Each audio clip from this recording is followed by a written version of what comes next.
Hello everyone, welcome to my channel. तो हम लोग पढ़ रहे हैं 10th आईसीएसई बोर्ड का पेपर सॉल्व करेंगे, ठीक है, बेस्ड ऑन क्लोरीमेट्री ना। तो 10th आईसीएसई का फिजिक्स का न्यूमेरिकल सॉल्व करेंगे। फिजिक्स न्यूमेरिकल, फिजिक्स न्यूमेरिकल क्लोरीमेट्री, यहाँ तक क्लियर है? तो अभी देखो हम लोग एक न्यूमेरिकल सॉल्व करते हैं बेस्ड ऑन दिस। तो क्या बोलता है, इलेक्ट्रिक हीटर ऑफ पावर। तो पहले गिवन डाटा लिखने का, न्यूमेरिकल सॉल्व करना है ना, तो गिवन लिखने का एक मार्क होता है, तो लिखने का पहले। तो पावर कितना दिया है, 1000 वॉट। यहाँ क्लियर है? ये आपका इलेक्ट्रिक हीटर है। क्या ये इलेक्ट्रिक हीटर? यहाँ क्लियर है? रेजेस द टेम्परेचर ऑफ, मास कितना दिया है ऑफ लिक्विड 5 kg, ये स्टैंडर्ड यूनिट में ही है। तो टेम्परेचर T1 है 25 डिग्री सेल्सियस, T2 कितना है, T2 है 31 डिग्री सेल्सियस, बराबर ना। टाइम दिया हुआ है 2 मिनट, तो मिनट को सेकंड में करना है तो सेकंड करना, तो 60 से मल्टीप्लाई करना होगा ना। तो 60 से मल्टीप्लाई किया तो 120 है ना। तो इतना ही टेक्नोलॉजी में मेरा इजी कर देता हूँ।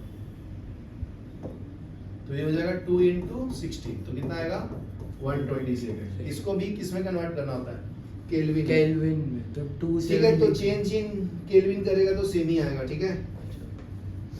समझा ना, डिफरेंस सेम ही है। करना है तो करके बता दो, फर्स्ट टाइम कर रहे हो तो 273 से ऐड करो तो केल्विन में कन्वर्ट हो जाएगा।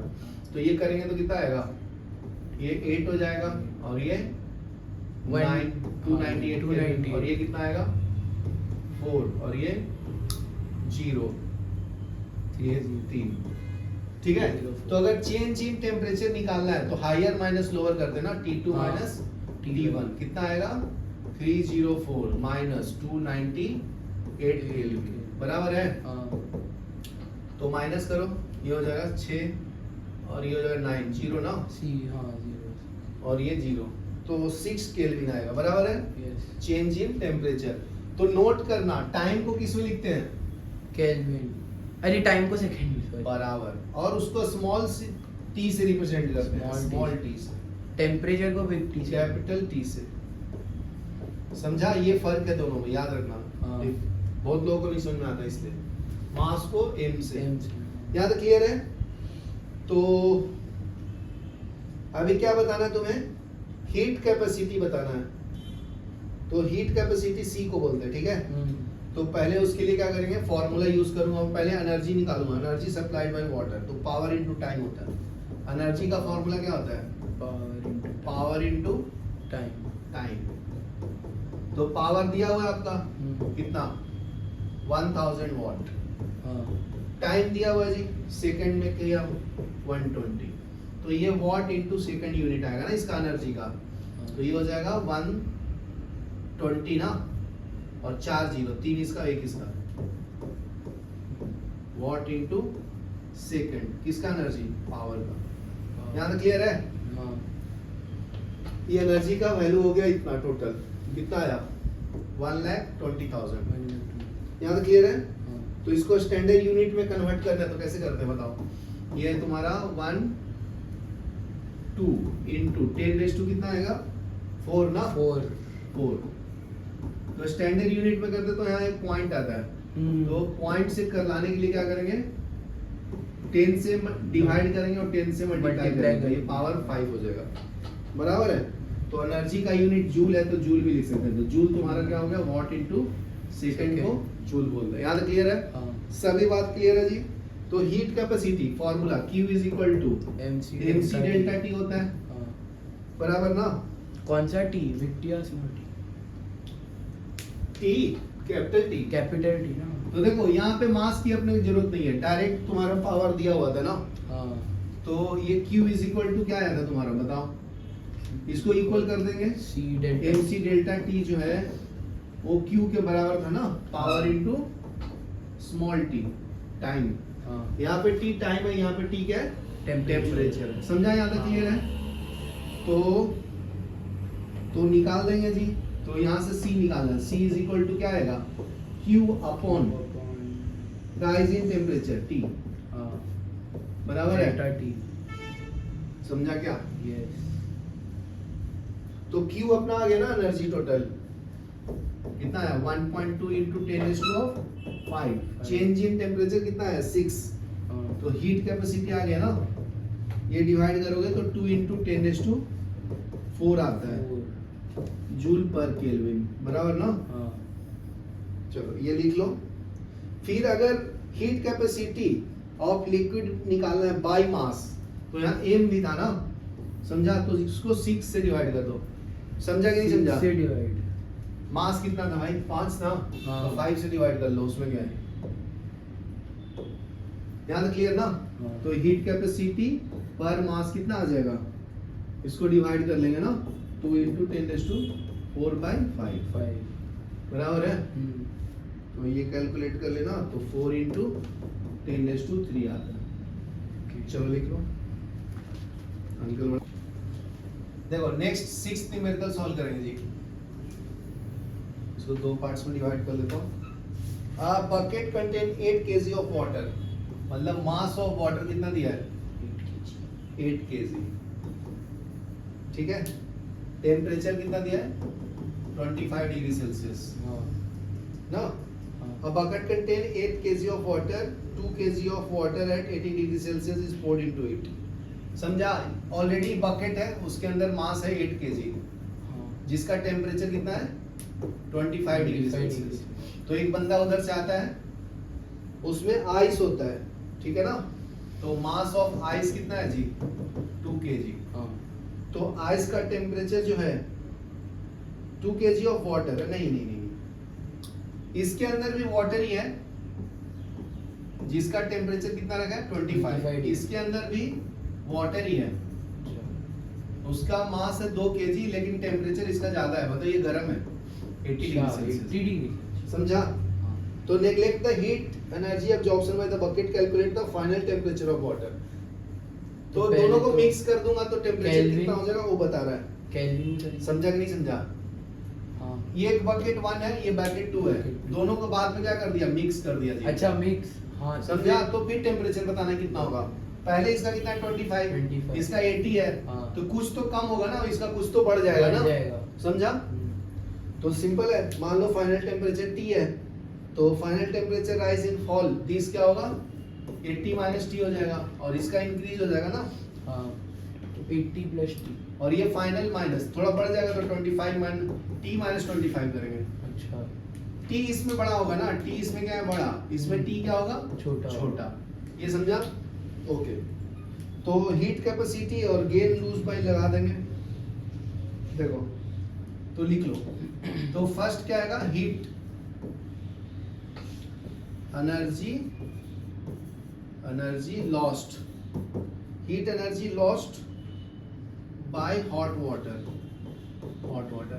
का टेम्परेचर कम होगा ना, तो वो एनर्जी लूज करेगा, तो उसका क्या होगा m into c into delta t ना formula, q is equal to, तो इसके अंदर डाल देंगे डेल्टा टी, तो q is equal to m का वैल्यू क्या है 2, ठीक है ना, हीट कैपेसिटी नहीं पता c, तो इसका टेम्परेचर कितना है 80 माइनस t लिया हूं, लेकिन कैपिटल T लेना चाहिए, ये इक्वेशन 1 ले लो, समझा?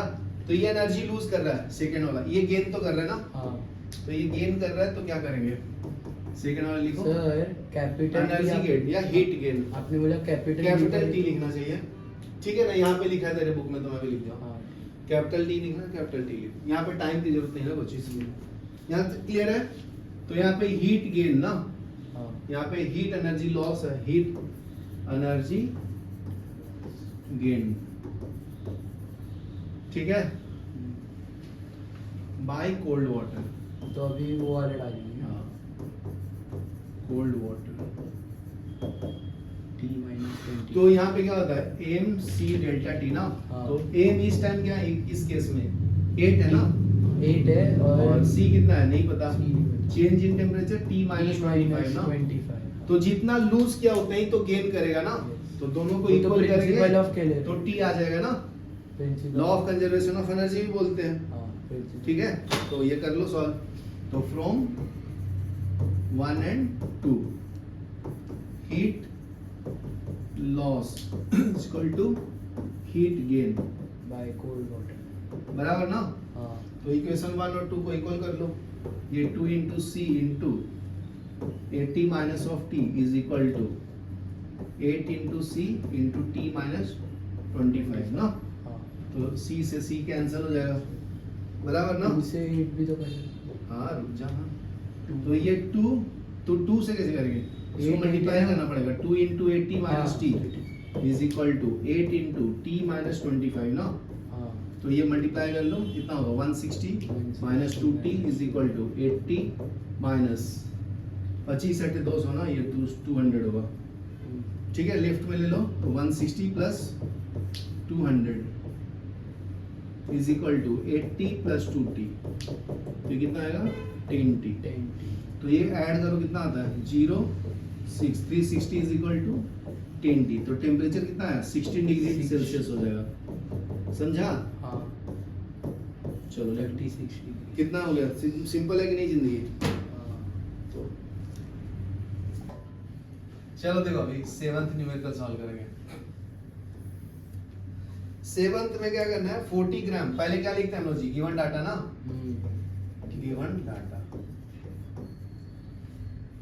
40 gram of water at 60 degree Celsius is poured in a vessel containing, मास कितना दिया है 40 ग्राम, टेम्परेचर कितना दिया है 60 degree Celsius, is poured in a vessel containing। तो इस ये जो है ना अमाउंट, इसको पोर करता है किसके अंदर, एक कंटेनर के अंदर। ऐसे डायग्राम भी बना के समझते हैं ना तो समझ में आता आ है। जाता है। तो इसके अंदर मास है 50 ग्राम, मास किसका, mass of water mass of 50 ग्राम। ठीक है, इसके अंदर पानी है तुम्हारा, टेम्परेचर कितना है इसका 20 डिग्री सेल्सियस, हाँ। बराबर है। The final temperature of mixture is given, जो टी निकालते हैं ना फाइनल टेम्परेचर, वो तुम्हारा दिया हुआ है कितना 30 डिग्री सेल्सियस। तो taking the specific heat capacity of water, तो सी भी दिया हुआ है इस टाइम 4.2, ठीक है, जूल पर ग्राम केल्विन। तो इसको केजी में भी कन्वर्ट नहीं करना पड़ेगा क्योंकि अपना ग्राम में है। ठीक है, calculate the heat capacity of the vessel, मतलब क्यू निकालना है, समझा। तो हाँ सिंपल है ना, हीट कैपेसिटी निकालना है जी, सी निकालना सी। तो देखो ये जो है तुम्हारा 60 डिग्री है, ये टेम्परेचर 20 है, तो इसका टेम्परेचर क्या होगा राइज होगा, हाँ और इसका टेम्परेचर क्या होगा फॉल होगा, फॉल होगा ना। और जो राइज होगा और जो फॉल होगा उसका भी टेम्परेचर दिया होगा कितना 30 डिग्री 30 डिग्री सेल्सियस, समझा ना, मिक्स करने के बाद। और हीट कैपेसिटी दिया है, तो इसमें क्या लिखोगे heat energy given by hot water. Hot water कौन है ऊपर ना, हाँ तो उसका फॉर्मूला क्या आ जाएगा mass into heat capacity change in temperature. तो लिख लो यहाँ से लिख देता तो हूँ T1 माइनस T2। हाँ, तो इसके लिए एक इक्वेशन बनेगा, एक इसके लिए बनेगा ना। हाँ तो फर्स्ट इक्वेशन लिखो, अभी पहले एक्सप्लेन करना फिर समझ में आएगा तुम्हें। Heat energy given out given by hot water, ठीक है। तो ये कितना हो जाएगा मास m into C into delta T ना। तो m कितना है उसका 40, c दिया हुआ है कितना 4.2, और चेंज इन टेम्परेचर तो ये 60 है ना, हाई ज्यादा टेम्परेचर, तो 60 माइनस 30 करेंगे ना। तो ये कितना आता है बताओ आंसर, ये तुम्हारा आता है 5040 जूल, ये समझा। मल्टीप्लाई करके चेक करने लगा। तो एनर्जी ये टेकन, सेकंड केस वाला एनर्जी टेकन या गेन, ठीक है, bye cold water, cold water कितना आएगा, तो ये mass into C into delta T, इसका मास कितना है 50 ना, नीचे वाले का, हाँ नीचे वाला बात कर रहे हैं। और सी कितना होता है 4.2, ठीक है। हीट कैपेसिटी यहाँ तक क्लियर है। और टेम्परेचर कितना 30 माइनस 20, हायर माइनस लोअर, तो ये 50 इंटू 4.2 इंटू 10 कितना आता है मल्टीप्लाई करके, ये आता है 2100 जूल, बराबर ना। तो heat given by the vessel क्या होगा third equation, heat energy taken by the vessel,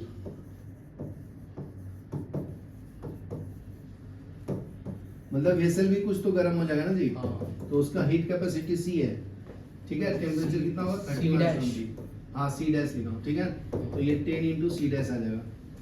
यहाँ तक क्लियर है? हाँ। तो ये जो एनर्जी हॉट वाटर है वो cold plus taken by the vessel होगा ना। देखो ये हॉट है, ये कोल्ड है, तो इसका जो वेसल है उसका हीट कैपेसिटी सी डैश माना हो ना, बराबर। इसके अंदर ये डाला है ना, तो उसका क्या होगा, इसका एनर्जी प्लस ये वाटर का एनर्जी और इसका को ऐड करेंगे तो आ जाएगा ना। करेंगे। समझा कि नहीं? तो लिख लो, लिख लो fourth equation, heat energy given off hot water, इतने लिखो, of hot water is equal to heat gain by the cold, heat energy gained by cold plus heat energy by vessel, ठीक है।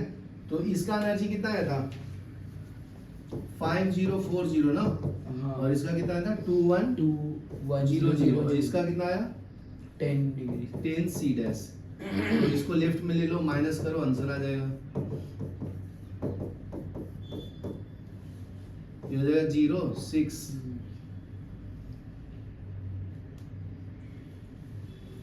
कितना बराबर कर लो, ये 0 गया 4 ना, यहाँ पे 4 आएगा ना, और ये कितना है 10 में से 1 गया 9 ना, 2940 और ये 2 हो जाएगा 2940 10 सी डैश। तो इसको कैंसिल कर लो, तो सी डैश का वैल्यू कितना आया 294 ना, हाँ 290 लिख लो जूल पर केल्विन। चलो लिख लो। नेक्स्ट देखो 8th न्यूमेरिकल सॉल्व करेंगे अभी, ठीक है। तो 8th न्यूमेरिकल में क्या है जी, 8th में क्या बोलता है, पहले गिवन डाटा लिखो, गिवन डाटा, ठीक है। तो metal piece of mass, mass कितना दिया है मेटल का 20 ग्राम, ठीक है। Is heated at a constant temperature, temperature कितना दिया है 100 डिग्री सेल्सियस, ठीक है। Then it is dropped in a calorimetry of mass, तो इसको किसके अंदर ड्रॉप कर दिया, क्लोरीमेट्री, उसका मास कितना दिया है, कितना 50 ग्राम ना, हाँ 50 ग्राम दिया, इसके अंदर ड्रॉप कर देता है। तो ड्रॉप करने के बाद हाँ स्पेसिफिक हीट कैपेसिटी इसका दिया है सी, कितना 0.42 जूल पर ग्राम kelvin, containing 50 gram of water, इसके अंदर भी वाटर दिया है। ये क्लोरोमेट्री का मास है, मास ऑफ वाटर कितना है 50 ग्राम, इसका टेम्परेचर कितना है, इसका टेम्परेचर दिया है तुम्हारा 20 डिग्री सेल्सियस, ऊपर वाले का 100 है ना, तो ये ज्यादा हॉट है तो ये नीचे आएगा, ये ऊपर जाएगा, समझ गया ना भी। तो हाईएस्ट टेम्परेचर रिकॉर्डेड, तो मिक्स करने के बाद टेम्परेचर कितना रिकॉर्ड किया है, समझा कि नहीं 22 degree. Calculate the specific heat capacity of metal, ये हीट कैपेसिटी ऑफ वाटर दिया है 4.2, हीट कैपेसिटी ऑफ वाटर नहीं, ये क्लोरीमेट्री का सी है ना, ये सी लिख लो, ये कट मार दो, सी लिख दो। वाटर का दिया है कितना 4.2 जूल पर ग्राम केल्विन, ठीक है। तो सिंपल है, बताओ अभी इसका डाउनफॉल होगा, ये इंक्रीज होगा ना, उसका डिक्रीज होगा, हाँ। उसका इंक्रीज होगा, और ये मीड वाला है, तो लिख लो, T1 T2 तो लिख दो। हाँ भाई लिख देता हूँ, ये T1 ले लो, ये टेम्परेचर T2 ले लो, और ये फाइनल है T3, नहीं T हाँ बीच वाला ना, मतलब ये दोनों के बीच में आ रहा है ना ये, इसलिए T3। तो लिख लो अभी heat energy gain by the metal, तो फर्स्ट क्या है heat energy gained by metal, metal, तो उसका फॉर्मूला क्या है mass into C into delta T. तो मेटल का मास कितना है जी 20, उसका हीट कैपेसिटी निकालना है ना। हाँ हीट कैपेसिटी ऑफ मेटल नहीं पता है, यही तो फाइंड करना अपने को। तो चेंज इन टेम्परेचर क्या होगा हायर माइनस लोअर। तो हायर एट 100 कितने पे पहुंचा था 22 पे ना, तो 100 माइनस 22 करेंगे। ये समझा क्या? नहीं नहीं नहीं, अरे भाई ये कम हो रहा है, हाँ ये इंक्रीज हो रहा है। हाँ तो ये इंक्रीज हुआ ना 20 डिग्री से, बराबर। तो ये 20 से कहाँ तक इंक्रीज हुआ है 22 22 तक, और तक। ये कहाँ तक फॉल हुआ है 22 तक। समझा? तो उसके लिए हमने 22 यस समझा। हम्म तो ये h इज इक्वल टू कितना आएगा 20 इंटू सी, ये माइनस करेंगे तो कितना आएगा 8, और 9 में से 2 गया 78। 78। तो ये फर्स्ट इक्वेशन आ गया तुमको, यहाँ तक क्लियर है? तभी एनर्जी की टेकन बाय क्लोरोमेट्री। तो सेकंड इक्वेशन क्या आएगा एनर्जी, ये गेन कर रहा है ना, टेकन मतलब गेन बाय क्लोरोमेट्री, क्लोरीमेट्री। ये कितना आएगा इसका mass into heat capacity into change in temperature. Mass कितना है 50 ग्राम, इसका हीट कैपेसिटी दिया है कितना 0.42, देखो यहाँ पे लिखा हो ना 0.42। तो ये टेम्परेचर बढ़ा हुआ है कौन सा है 22, फॉल हुआ था 20 ना, सर उधर 2 तो लिख रहा हो ना। 0.4।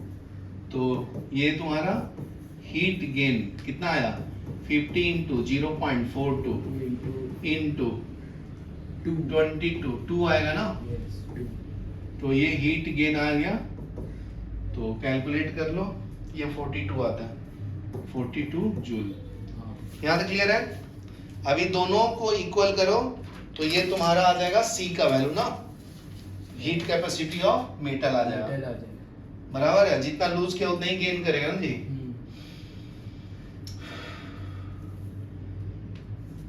और एक बात और ध्यान दो, यहाँ पे वो डाउन हो रहा है, ये इंक्रीज हो रहा है, तो इसके अंदर क्लोरोमेट्री है ना, ये मतलब वेसल है, ठीक है, और इसके अंदर पानी भी तो है, पानी का भी निकालेंगे ना, समझा ना। तो वाटर का निकालो, total heat gain by the calorimetry, तो इसका वैल्यू ऑलरेडी दिया है 420, इसका मास 50, उसको मल्टीप्लाई करो कितना आता है बताओ, इसको ये वाले का, इसका हीट कैपेसिटी 50 है ना। हाँ ये अच्छा, क्लोरोमेट्री का भी मास 50 है और वाटर का भी मास 50 है ना, अच्छा। तो इसका भी हीट गेन ऑफ वाटर कितना आएगा, ये जो कैलकुलेट किया ना, ये जो सेकंड इक्वेशन है, हाँ। ये तुम्हारा क्लोरोमेट्री के लिए है ना, अच्छा समझा कि नहीं समझा? अभी हम वाटर के लिए कर रहे हैं। बराबर। तो हीट गेन ऑफ वाटर कितना होगा m into C into delta T, तो m इसका 50 है, इसका देखो हीट कैपेसिटी कितना दिया है वाटर का 420 दिया है ना। हाँ मैं लिखा नहीं हूँ क्या, ये गिवन डाटा में है तुम्हारा ना ना, नहीं इसका है 420। देखो ये तो क्लोरोमेट्री का 0.42 ना, वाटर का बोली, देखो ये वाटर का क्या दिया है 0.2 दिया है। ठीक है, दूसरा इंक यूज करता हूँ फिर समझेगा। ये देखा ना 4.2, इसका 0.42 था ना, तो देखो यहाँ पे 0.42 यूज किया, तो यहाँ पे कितना यूज करना है 4.2 ना। यहाँ पे टेम्परेचर सेम है 22 माइनस 20 क्या था ना, तो ये कितना आ जाएगा हीट गेन ऑफ वाटर कितना आएगा 50 इंटू 4.2 इंटू 2, तो ये कैलकुलेट करोगे तो ये 420 जूल आता है। तो ये थर्ड इक्वेशन हो गया तुम्हारा, और ये सेकंड ना। हाँ तो दोनों को ऐड करो, heat gain is equal to second plus third, मतलब तो यहाँ पे वो वाला 42 plus 420, law of conservation of energy लगा रहा हूँ, पहले ऐड तो कर लो, कितना आएगा ये 2 6 4 62, तो इसको फोर्थ इक्वेशन ले लो। तो फोर्थ इक्वेशन का जो एनर्जी गेन है इसका लूज के बराबर है इक्वेशन 1 का, समझा कि नहीं समझा? नहीं समझा, बहुत सिंपल है बेटा। ये जो पार्ट है ना क्या है, मास ऑफ मेटल 20 ग्राम, इसका हीट कैपेसिटी नहीं पता, टेम्परेचर पता है, तो इसको एक बकेट के अंदर डाल रहा हूं, बकेट का नाम यहाँ पे क्लोरोमेट्री दिया है, तो इसका भी हीट कैपेसिटी होगा ना, ये क्लोरीमेट्री का। हाँ। इसके अंदर पानी भी डाला हूं, तो उसका मतलब ये अलग से बकेट होगा। में दो चीज है, पानी और और ये बकेट।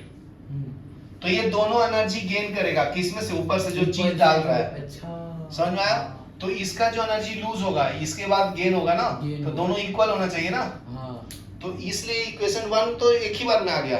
इसमें दो क्वांटिटीज का निकाला, ये दोनों को ऐड कर दिया। पहले मेटल का निकाला, बस, और फिर उसका वाटर का। हाँ, पहले मेटल का निकाला, उसके बाद क्लोरोमेट्री का निकाला, फिर वाटर का निकाला।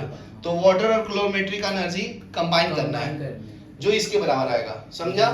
और तो फिर उसको हाँ, प्रिंसिपल में तो फ्रॉम 1 and 4 दोनों इक्वल होना चाहिए। हाँ। तो ये 20 into C into 78 is equal to 462। तो यहां से आ जाएगा ना तुम्हारा, तो ये आ जाएगा 462 बाई 78 इंटू 20। कितना आएगा आंसर बताइए? ये आता है 0.3। ये आता है 0.3।